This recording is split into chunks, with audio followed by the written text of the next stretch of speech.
Bonjour tout le monde, merci de nous rejoindre pour un nouveau journal. Aujourd'hui, direction les lycées pour donner la parole aux jeunes au sujet du bac. Il sera également question de travaux sur le territoire. Et même à l'arrêt, on fera le plein de culture. Plus de détails en images. Après 18 mois de travaux, la nouvelle résidence pour les seniors qui se situe à proximité de l'EHPAD Les Myosotis à Beach est prête à accueillir ses résidents. Elle est constituée de 4 bâtiments avec 16 logements aménagés pour un public senior bien spécifique. Le projet a coûté 2,4 millions d'euros. La demande pour ce type de structure est grandissante sur le territoire. Le GIEST réhabilite actuellement des logements à Putelange-au-Lac. Une quarantaine d'appartements de la résidence du parc sont concernés. Les travaux ont démarré en 2018 et devraient se terminer dans 2 mois. Les logements sont remis aux normes et à neuf par une dizaine d'entreprises différentes. Les chœurs éléphants continuent sur leur lancée avec une nouvelle session d'enregistrement au studio Crazy Sound de Bidin pour leur prochain album Couleur éléphant. L'album compte 21 chansons au total, dont une créée spécialement pour l'occasion. Il sortira le 12 juin prochain et réunit pas moins de 18 groupes et artistes locaux. Savoir manipuler une tronçonneuse en toute sécurité s'apprend. Des ouvriers communaux ont récemment suivi une formation à Rémerin-les-Putelanges. Après 2 jours de théorie et de pratique, une attestation leur a été délivrée par le formateur. Plusieurs niveaux et permis existent dans le maniement d'une tronçonneuse, mais avec la formation de base, les stagiaires sont déjà bien armés pour utiliser l'outil en toute sécurité. Marc Telloc est photographe. Il a lancé un projet Séparés ensemble via les réseaux sociaux lors du premier confinement l'année dernière. Le but est de se prendre en selfie avec l'objet qui nous a le plus accompagnés durant cette période. Il a déjà reçu une centaine de photos venant des 4 coins du monde. Il les a ensuite sélectionnées et mises en lumière. L'actualité de ce début de semaine, c'est les blocus des lycéens mécontents à l'approche du baccalauréat. Alors comment va se dérouler l'examen cette année? Pour le moment, certaines épreuves de fin d'année sont maintenues et débuteront le 17 juin. Une décision qui ne fait pas l'unanimité. Marie-Morgane, bonjour. Alors qu'en pensent les principaux intéressés? Bonjour Uranie, eh bien un peu partout en France, des syndicats et des associations lycéennes sont montés au créneau pour dénoncer la décision du gouvernement de maintenir les épreuves de fin d'année. Une partie des épreuves sera évaluée en contrôle continu, c'est-à-dire en fonction des notes obtenues tout au long de l'année scolaire. Mais les élèves de première devront tout de même passer les épreuves anticipées de français et les élèves de terminale la philosophie et le grand oral. Et c'est surtout ce dernier examen qui a provoqué de la colère.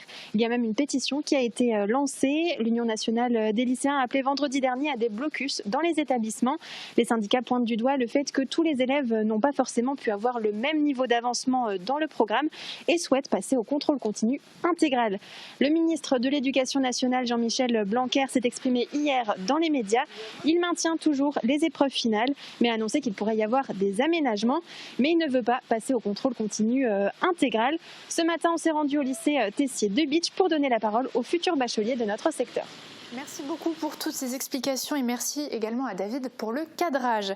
Cours à la maison un jour, cours en classe le lendemain, le rythme de travail des élèves du lycée Tessier de Beach est chamboulé, une problématique qui se fait d'autant plus ressentir à l'approche des épreuves du bac. Ce matin, Marie-Morgane Pires et David Orès ont tendu le micro aux principaux intéressés pour avoir leur avis.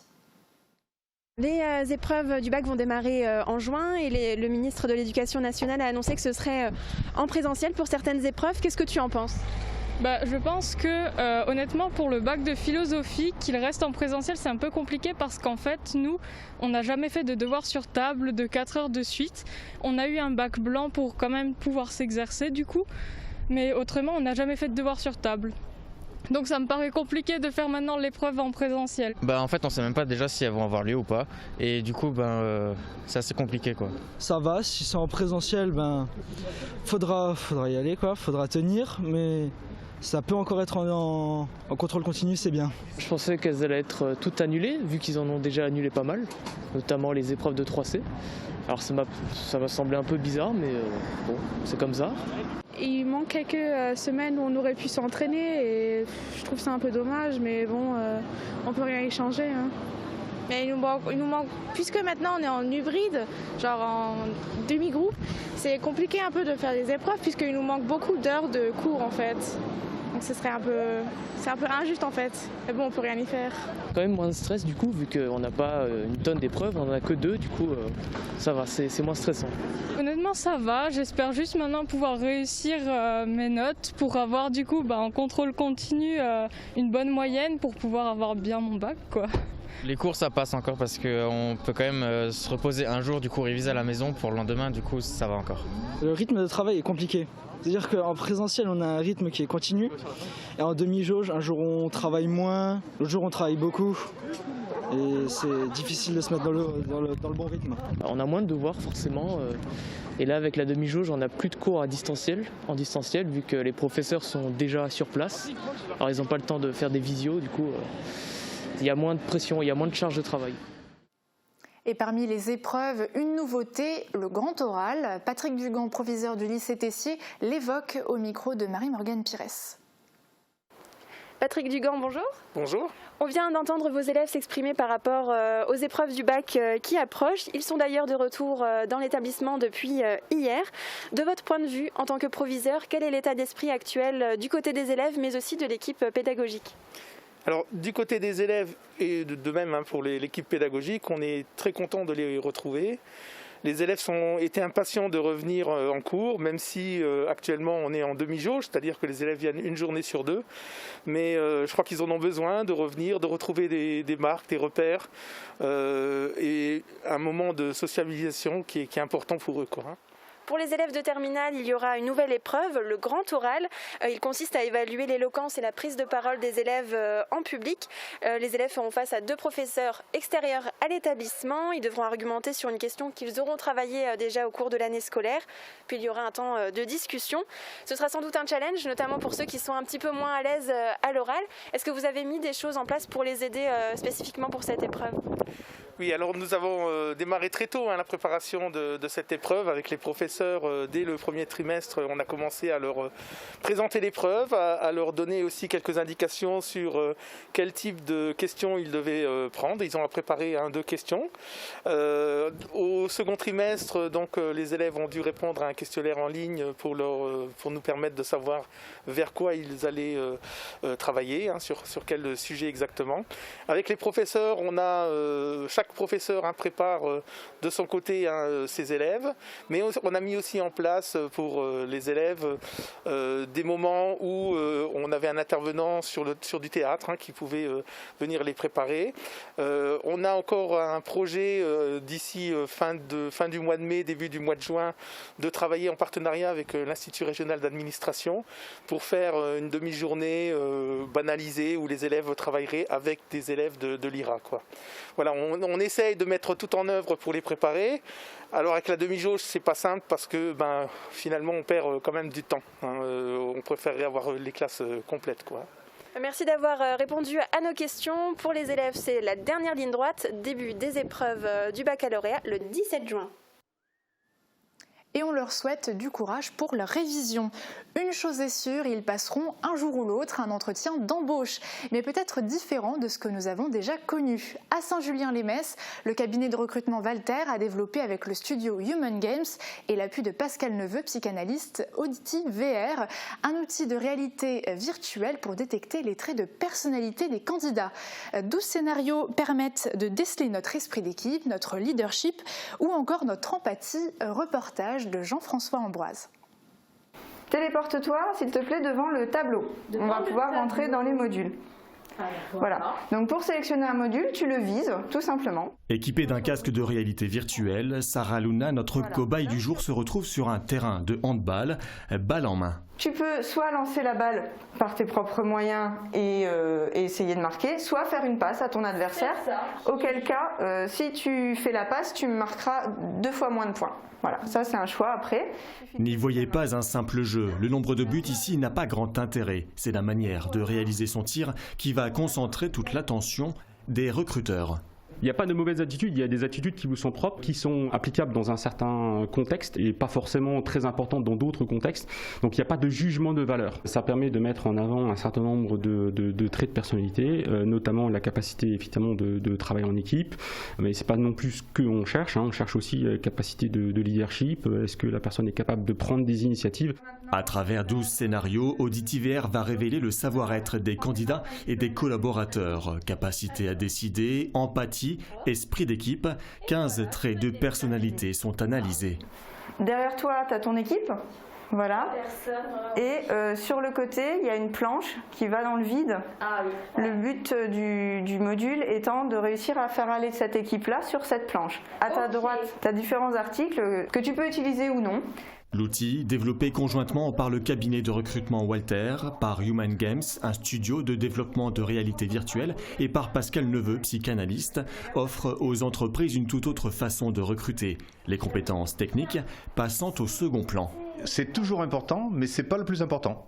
Parce que les compétences techniques, tout le monde sait que la durée d'obsolescence est de plus en plus courte. Elle était de 30 ans en 1970, elle est de 3 ans aujourd'hui. Et elle sera de 18 mois dans les 3 ans qui viennent. Et à partir de là, il faut des compétences nouvelles. Il faut des gens qui ont la capacité à apprendre, désapprendre, réapprendre très très vite.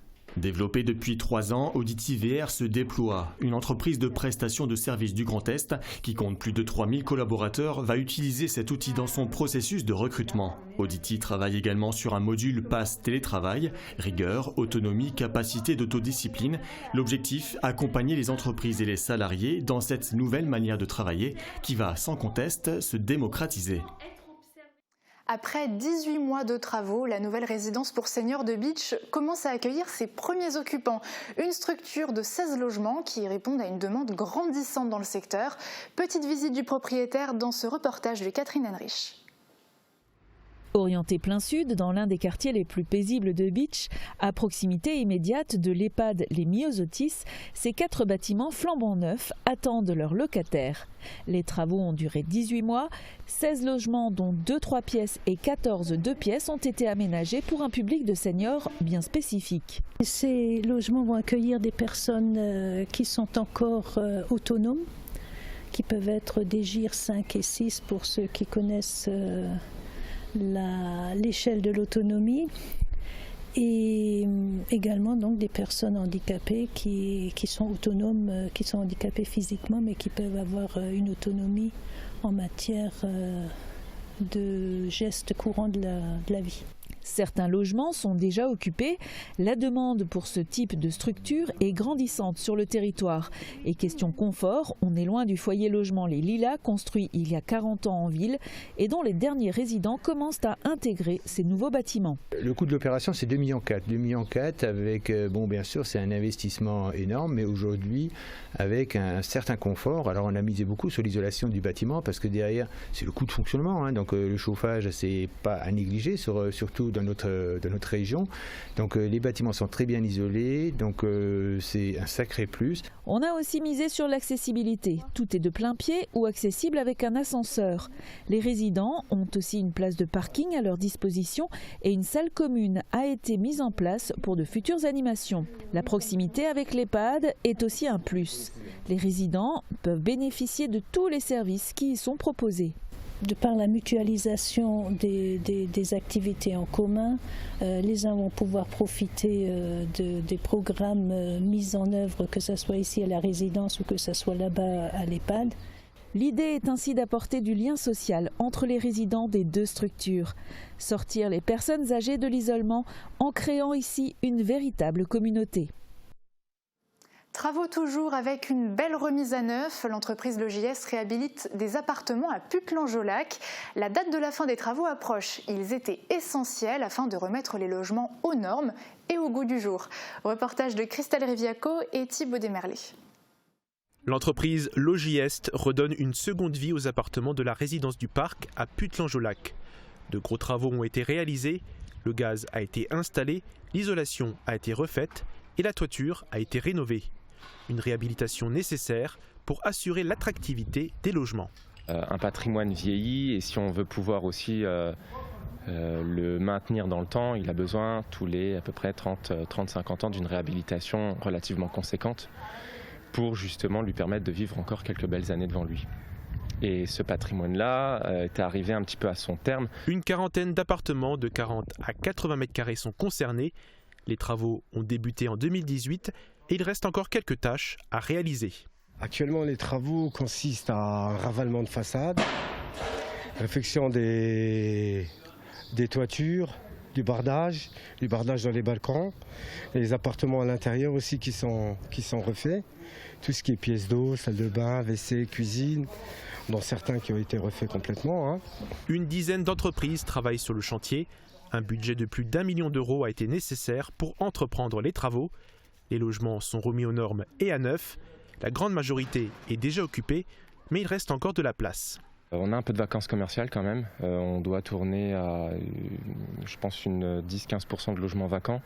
Et c'est vrai que généralement, après une réhabilitation, on a beaucoup plus de facilité à louer. Selon Logiest, les travaux devraient se terminer d'ici 2 mois. À quelques pas de la résidence rue Pasteur, d'autres appartements ont été rénovés. Dans ces 24 logements, quelques travaux restent encore à faire avant de pouvoir les louer. Aujourd'hui, nous avons également une pensée pour Norbert Dervin, un homme de conviction, une figure politique du Pays de Bitche, un amoureux du foot, bref, une personne au service de la population. L'ancien maire de Valdouze nous a quittés hier, lundi 3 mai, à l'âge de 71 ans. Il était originaire de Limoges. Ancien militaire, il avait été engagé à Bitche, s'était installé dans le Beachland et n'y était jamais parti. Nos pensées à ses proches. Musique, art, animation, gros focus sur la culture juste après la pub. Et on ira également en forêt écouter les tronçonneuses. A tout de suite. La météo vous est présentée par le Crédit Mutuel. Une banque qui appartient à ses clients, ça change tout. Qu'il vente, pleuve, fasse froid ou chaud, une maison isolée par Moder Habitat reste agréable et saine au fil des saisons.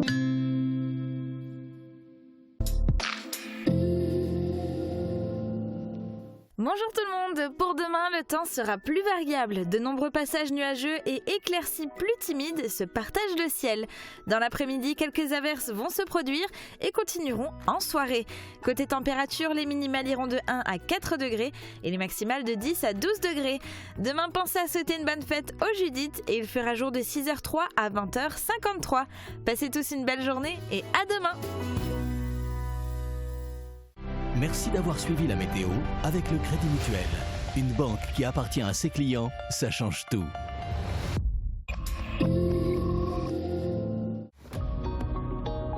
Les appareils auditifs ne sont pas très discrets, pas esthétiques. Par le passé, c'était vrai. Avant, on avait des systèmes comme celui-ci. Maintenant, on a l'intra-auriculaire qui va se nicher totalement dans le conduit auditif et le micro-contour. Je vais vous le mettre pour le prouver. Hop. Voilà, on ne peut pas dire que c'est pas discret.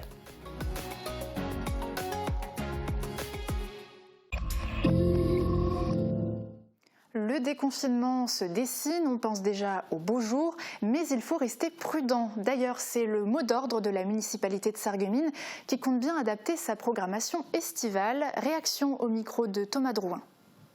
Le déconfinement va être très très progressif. On a bien vu l'année dernière, en été, on a peut-être déconfiné un peu trop rapidement, avec un moindre respect des gestes barrières. On voit bien que là, et c'est également la stratégie du gouvernement, il faut y aller de manière progressive. Par exemple, nous, au niveau de la commune, on a déjà pris la décision de ne pas organiser cette année la fête de la Saint-Paul, ni le feu d'artifice, parce qu'on n'imagine pas, dans 2 mois, ou dans 6 semaines, 30, 40, 50 000 personnes déambulant dans les rues de Sarreguemines. Ce serait pas raisonnable de l'imaginer et on ne le réalisera pas. Donc aujourd'hui, par exemple, sur la politique d'animation, tous les crédits qui étaient affectés à la Saint-Paul et au feu d'artifice vont être ventilés sur des animations pendant les mois d'été, c'est-à-dire à partir de la mi-juin jusqu'au mois de septembre, diverses activités, donc avec des marchés itinérants, avec des animations de rue comme on l'a fait l'année dernière au travers de la Sommerfest. Alors avec une nouvelle forme de Sommerfest. L'année dernière on avait la grande roue, cette année elle ne sera pas là, il y aura d'autres animations qu'on est en train d'organiser, mais en tout cas ça sera effectivement sous le label Sommerfest. En En attendant la programmation, on peut déjà vous proposer un instant musical. Les Chœurs Éléphants continuent sur leur lancée avec une nouvelle session d'enregistrement pour leur prochain album Couleur Éléphant. Il sortira le 12 juin prochain et réunit pas moins de 18 groupes. Thomas Drouin a assisté à la dernière session studio. Regardez. Tu peux aller plus loin, cherche un autre chemin. Voici un extrait de la chanson originale composée pour l'association Chœurs Éléphants. Une nouvelle session d'enregistrement s'est tenue dimanche dernier au studio Crazy Sound de Bidin. Au total, 21 chansons qui ne rassemblent pas moins de 18 groupes et artistes locaux. L'idée, c'est de rassembler tous les artistes et les groupes locaux qui ont l'habitude de travailler avec nous autour d'un projet. En fait, initialement, le 12 juin prochain aurait dû avoir lieu la Nuit des couleurs. Et donc, comme on ne peut pas se rassembler, on s'est dit, mais pourquoi pas saisir l'occasion et se retrouver quand même, mais autour d'un album qui s'appellerait Couleur Éléphant. Ils étaient tous enjoués, vraiment tout le monde était content de se retrouver, surtout dans cette période compliquée. Donc c'est vrai que le fait de se retrouver a été vraiment une libération pour tout le monde, effectivement, même si on ne peut pas se retrouver tous ensemble, le fait de se retrouver sur un album, ça fait du bien. La thématique de cet album, les couleurs. 20 titres sur les 21 que compte l'album sont des reprises de chansons célèbres comme La vie en rose d'Edith Piaf, Les mots bleus de Christophe ou encore En rouge et noir de Jeanne Masse. La dernière chanson de l'album est une composition originale créée spécialement par et pour l'association. En fait, on savait où on voulait aller, on voulait une chanson entraînante qui apporte de l'énergie avec beaucoup de monde, même s'ils ont une univers différent, mais rassembler tout le monde en fait dans une même musique. Donc au final, avec Marine, on s'est mis d'accord sur des accords. On ne s'est même pas concerté, on a trouvé des accords qui allaient bien, qui avaient une bonne énergie, et donc c'est allé très vite. Et ouais, on a trouvé une chanson qui au final est simple, mais qui donne envie de danser, qui donne envie de bouger, et c'est l'objectif. L'album sortira le 12 juin prochain, date à laquelle devait se tenir la Nuit des couleurs. On est vivants, tous enfin réunis, le cœur grandit. Pour eux, c'est la voix. Pour Marc Telloc, c'est la photographie. Il est à l'origine d'un projet photo né du confinement intitulé Séparés ensemble. Une initiative participative et originale et qui a permis à l'artiste d'exprimer son art grâce à la population. Morane Grandcola nous en dit plus. Marc Telloc est photographe.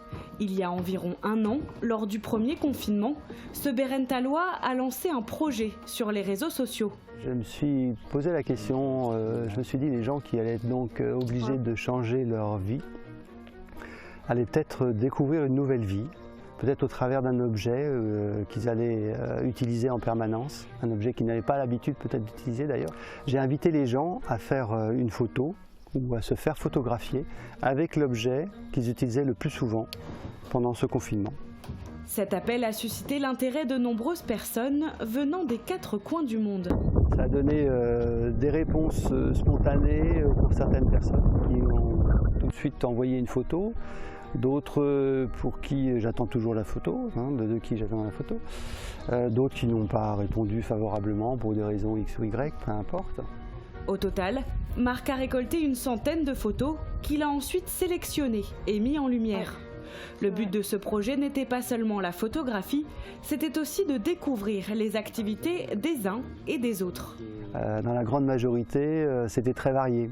Il y a des gens qui ont découvert le plaisir de la nature, du jardin, pour ceux qui avaient un jardin, d'autres la cuisine, d'autres qui sont profiter de l'occasion pour lire des œuvres littéraires qu'ils n'avaient pas la possibilité de lire parce qu'ils étaient trop occupés, enfin ainsi de suite, donc c'est très varié en fait.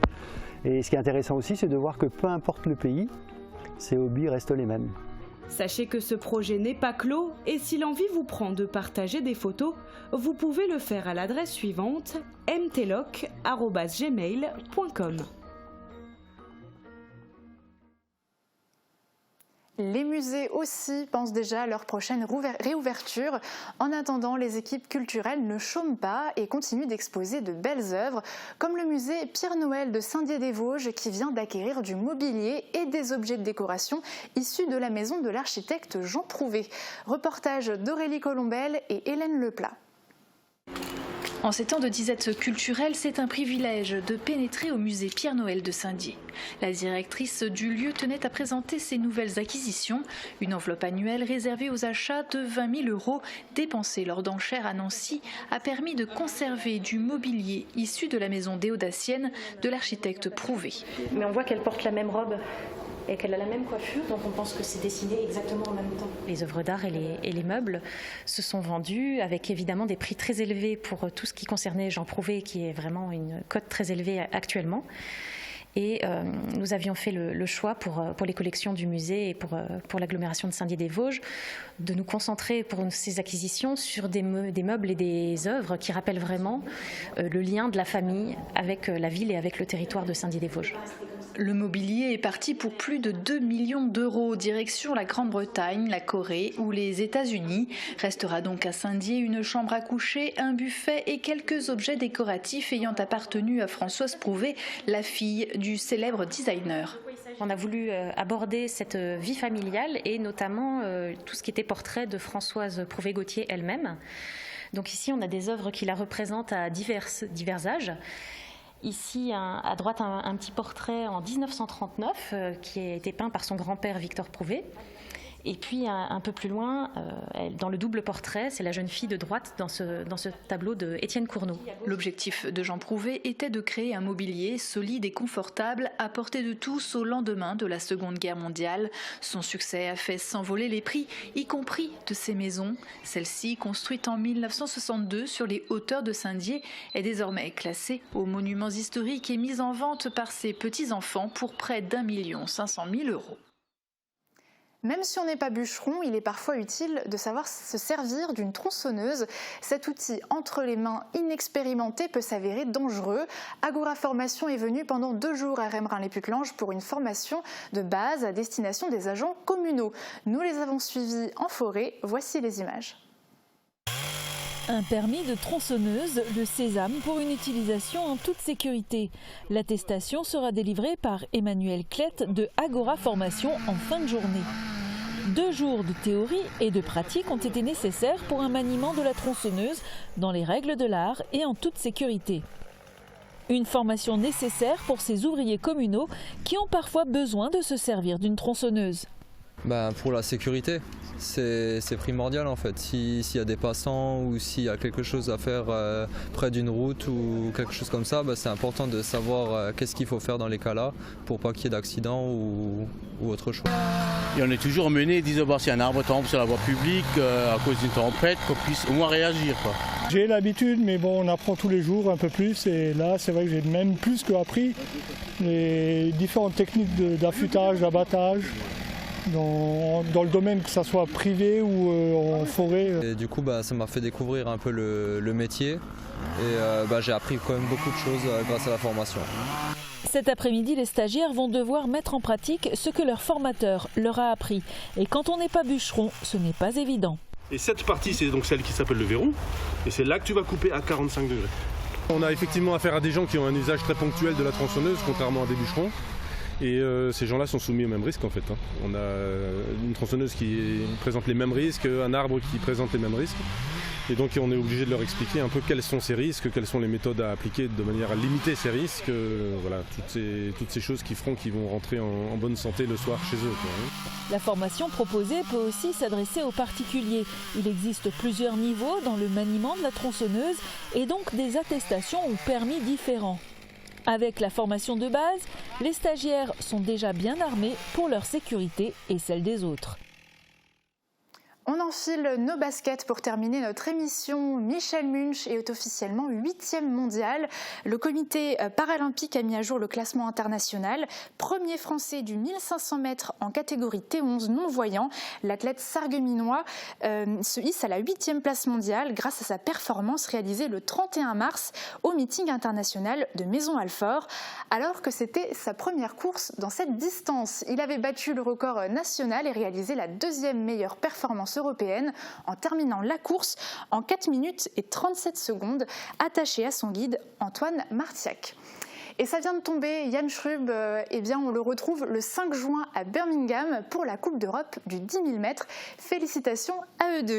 De notre côté, on ne fait peut-être pas partie du classement, mais on donne quand même notre maximum pour vous informer au quotidien. Et vous nous le rendez bien sur nos réseaux sociaux notamment. Pour revoir nos reportages, c'est sur la page Facebook et le site internet que ça se passe. À demain pour un nouveau journal.